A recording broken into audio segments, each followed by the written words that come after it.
Hey guys, and welcome to a video of 10 tips for new players and beginners who are just starting the game, and these are things that I believe will help you with your experience in Hogwarts Legacy, things that I wish I knew right at the beginning. So one of the first tips I can give you is using Revelio, which you will be using a lot.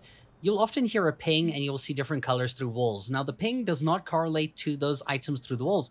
The pings are actually location sensors for finding field guide pages that are invisible. You can hear one right now. I know exactly where this one is, but I want to show you how the sound sensor works, right? You can see it's right over there, but if I face this way, you'll hear the sound on my left. And if I face this way, you'll hear it on the right. Like that. So as you're exploring through the world, you need to figure out the sound of where these things are so that you can find these field guide pages and reveal them, much like that. Now the next tip has to do with these roll dice doors that I'm sure you might have seen and then were like puzzled by like how this works. Now this is math related, and in case you thought this was number 1, 2, 3, 4, 5, 6, 7, 8, 9, 10, you're close. In fact, this is actually 0. So it's 0, 1, 2, 3, 4, 5, 6, 7, 8. So there's no 10.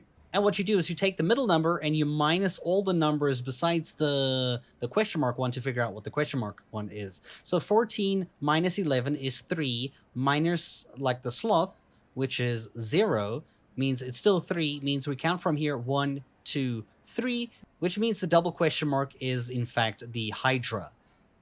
Now if we go to the 24 and we minus the 9 plus the 7, that is 16 from 24, which will leave us with an 8 left over here for the question mark. So double question mark is the Hydra, single question mark is the spider. So you just have to go here, single mark is the spider.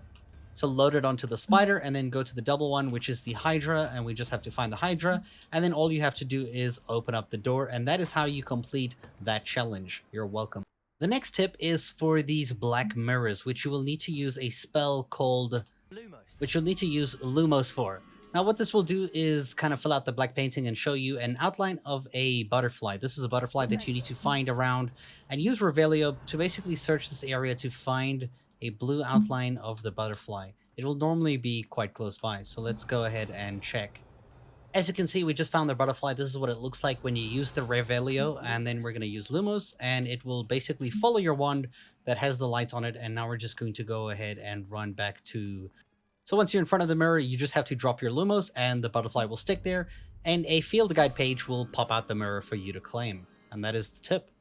The next tip is quite a weird one, but you can go into the water in this game, and dismount into the water, and you can also, in fact, mount up on your broom from the water. So, yeah, that might be a helpful tip in case you're trapped in the water somewhere. For the next tip, I do want to suggest you look at spell combos and things that work, because as you unlock spells, some combos will work way better than others.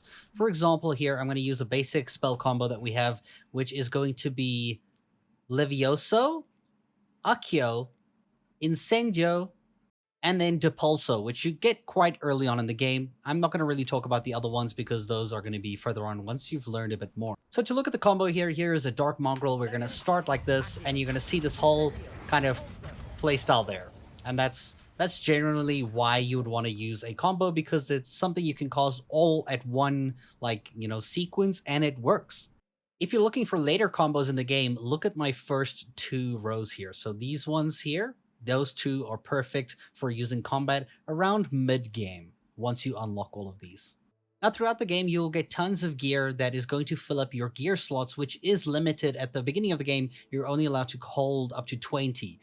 And this fills up quite quickly. So the best way to deal with this is to actually go to Hogsmeade. You can open up your map and just click the Hogsmeade map icon, which will be at the top, and then just go to this location over here and just go to any of the shops here that will basically be able to sell stuff to you, because that means you'll be able to sell to them. Now, quick tip, any store that you are able to sell to will have the gold coin icon on the minimap at the bottom left. So let's go in here and go sell our gear. And this is also a nice way to make money throughout the game. So all you have to do is click this chest icon at the top, and you can see the items you want to sell, and go ahead and sell these as often as you can. You can see this one's actually an upgrade, so I'm going to wear this instead. Now, as you're playing the game, you're going to complete many challenges that will give you rewards, but you have to claim them in order to actually get them. And to do this, you're going to go open your menu here, and you're going to go to this challenges button right at the bottom here, and you're going to look for one that, like, for example, has a question mark above it.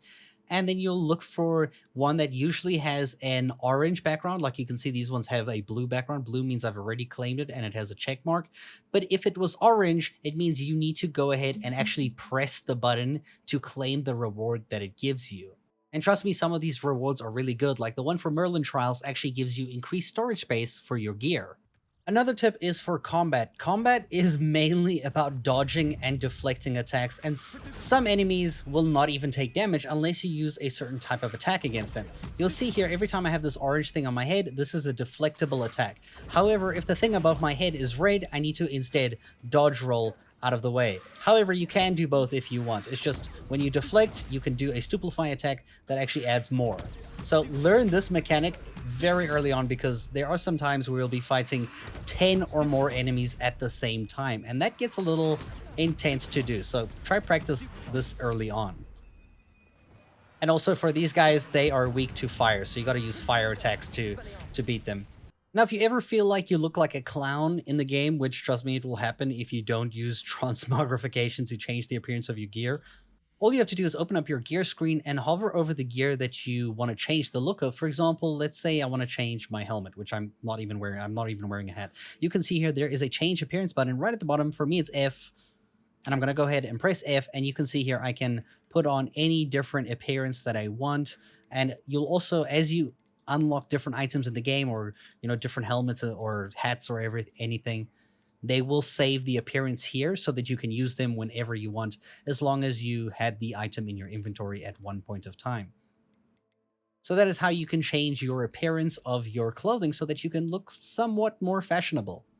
The last tip I'm going to give you is don't feel afraid to use your usables. This menu over here, these potions and these like mandrake and the Chinese chomping cabbage and the venomous tentacular and the potions, don't be afraid to go make them in your room of requirement and actually use them in combat, because they're really easy to make, especially towards mid-game and onwards, and they give you huge bonuses that help you dealing with combat. So I'm going to actually demonstrate this quickly. So I'm about to run into a camp over here, and we are just going to straight up just start fighting people here. And I'm just going to use potions, and we are going to go crazy.